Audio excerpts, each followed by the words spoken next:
Do it live then. Do it live. Those who know, know. Welcome to Whiskey Nightcaps, the channel where we do sip before sleep, and I am something like your host and your friend, most importantly, Jason Davis. And today we're looking at Bernheim Wheat Whiskey Barrel Proof. Now we're gonna sniff it, we're gonna sip it, and then we'll give a final rating. And as an extra, as a bonus, we have a special guest today. Well, who is it? Knock, knock. It's the original Bernheim. Check that out. Now, I may have mentioned this in a video once before, but like when my bottles get down to the end, it is very hard for me. I am like a hoarder of whiskey. Somebody needs to put me on A&E because I do hoard whiskey. Yes, it is true. It is difficult for me to throw these bottles away. And I'll tell you, because when you get down to those last few sips, you know that it is possible that when this bottle is empty, you may not find it again. You go back to the same exact liquor store, the same exact purveyor of fine spirits, and then the bottle is gone and you can't find it anymore. And if you do, it's like some ridiculous price. And so with that said, excuse me, I just hold on to them. But today, I feel vindicated because this bottle goes to use, to science. Okay, let me start with the ODing. All right, now, this Bernheim wheat whiskey, my friends. Actually, one more note is that I did a video on this one, the original one, before, maybe like 2 years ago. I don't know. It was called like Sweet Wheat Heat. I ain't even get a Grammy for that. You know what I mean? Even though my rap skills is on par, and I ain't even had to go that far. You know what I mean? Not even in my car. And I don't know how many of you watched that, but I'm gonna learn some of you today, because some of you are so closed-minded about whiskey. I don't know. It's like you feel like you can't drink anything else besides bourbon. And let me tell you, like, it is okay. It is okay. Who hurt you? Who hurt you? You can drink other things besides bourbon. Nobody will judge you. Now nod your head that you understand. Go ahead. Okay? Go get your glass so you can drink with me. It doesn't matter what it is, bro. Let's do this. All right, so this Bernheim Barrel Proof Wheat Whiskey, 51% winter wheat, because of course legally it has to be 51% wheat to be considered a wheat whiskey. 37% corn, 12% barley. So you already know, just based off of the mash bill itself, we're assuming that it's going to be sweet, it's going to be soft, it's going to be supple, like a pair of double D's. Okay, let's get to it. We'll start with this. I don't know how your week was, but I'm hoping it was a good one. It's been a little while since we chatted over some whiskey, had a little fireside whiskey chat, whatever that is. I can smell this in the air already. Already, as we say back home, already. You can smell the sweetness in the air. There's like a butterscotch kind of scent that is wafting, as I like to say, through the air. Definitely. I hope I don't get these mixed up, because they look exactly the same, right? 62.6% alcohol, all right? 62.6%. Aged 7 to 9 years. Now this one says on the bottle that it is 7 years old, okay? So, let's see. Clear my sinuses. I see people do this, they swish it around a little bit.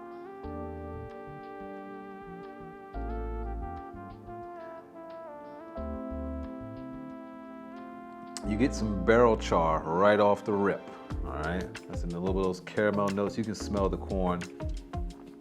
Dusty.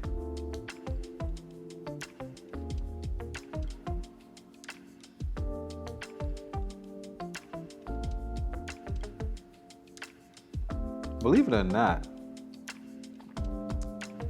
on the regular Bernheim, the one that has been proofed down, it seems to be more of an ethanol smell coming off of the top layer of this.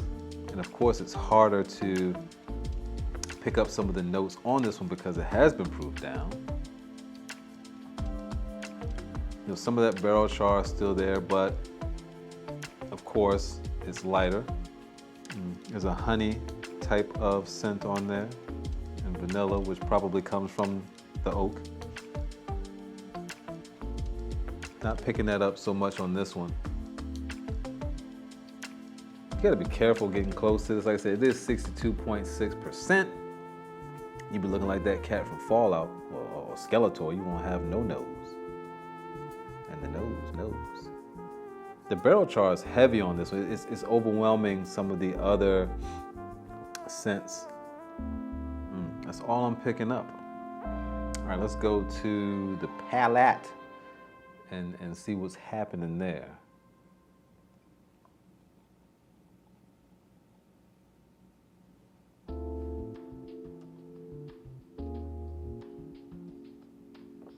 Immediately, when it hit the tongue, there was a toffee note, followed directly by that barrel char that I talked about. A little heat, which you would expect, but to be honest with you, it is not as bad as I thought it would be in terms of the harshness, with it being 62.6%. I have other barrel-proof whiskeys. I have one, I'm staring at it right now.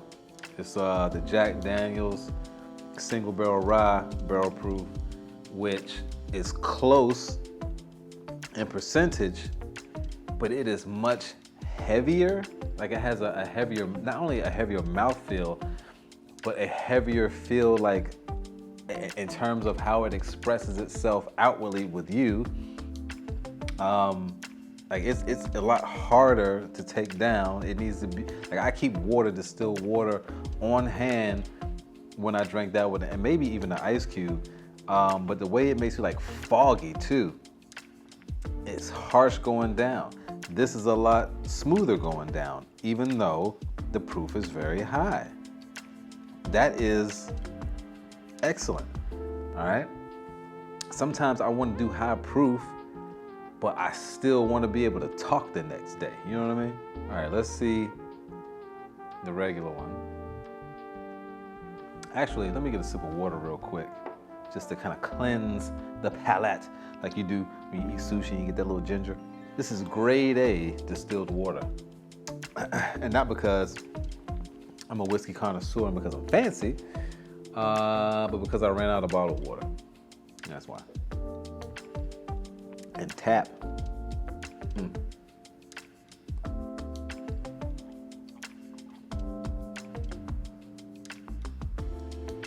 That's pleasant.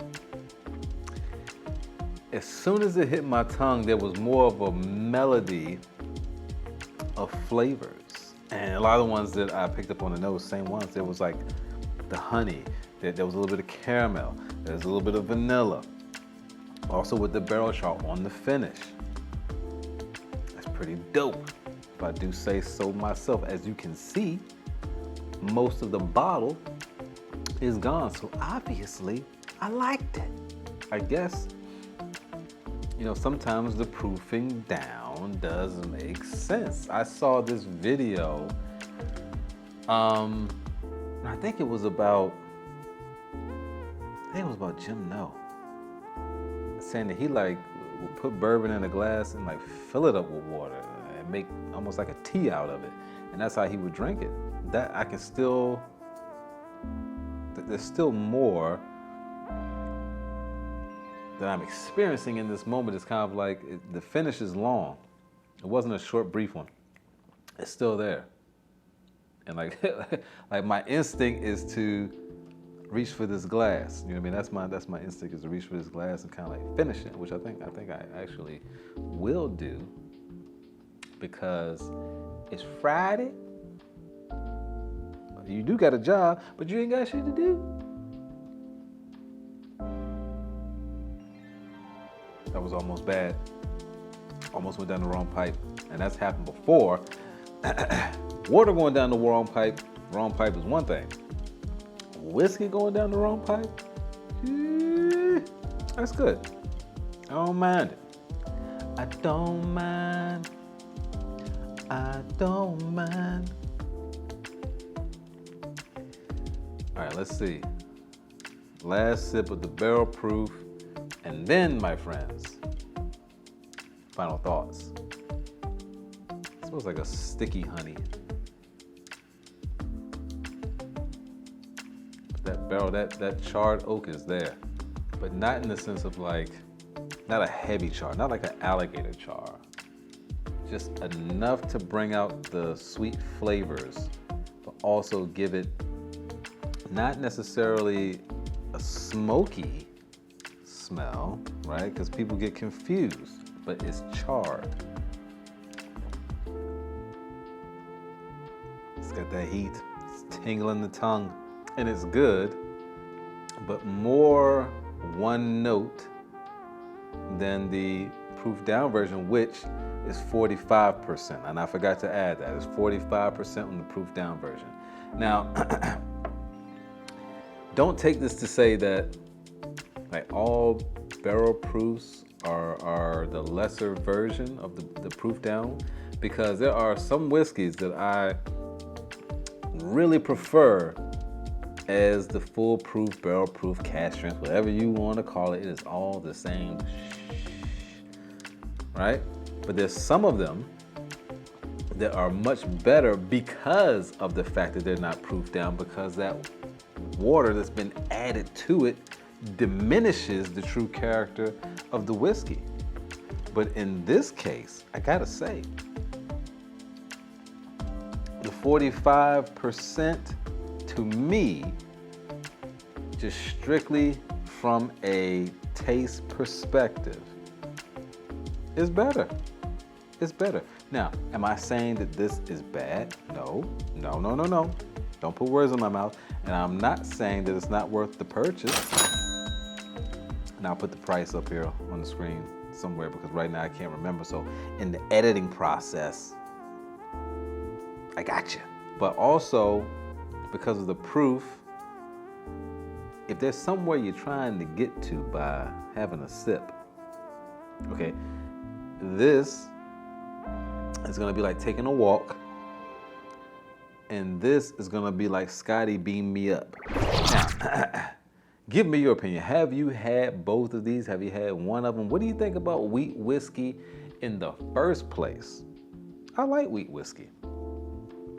I'm on a mission to find this bottle of oat whiskey that does exist. But leave your comments down below, all right? Tell me. Hit the like button. Also hit that subscribe button. Most importantly, share this video. As I've told you before, brosis, I'm like this close. Come in closer. I'm like this close to breaking 1,000, but I can only do it with you. Okay, Uncle Sam needs you, but Whiskey Nightcaps also needs you. Indeed he does. Again, my name has been Jason Davis. I hope you enjoyed this video. We'll be back shortly with a lot of other whiskey. I hope you can stand it. Get your glasses, raise them up. Whiskey Nightcaps, and I'm out. At this point, I'm buzzing, cousin.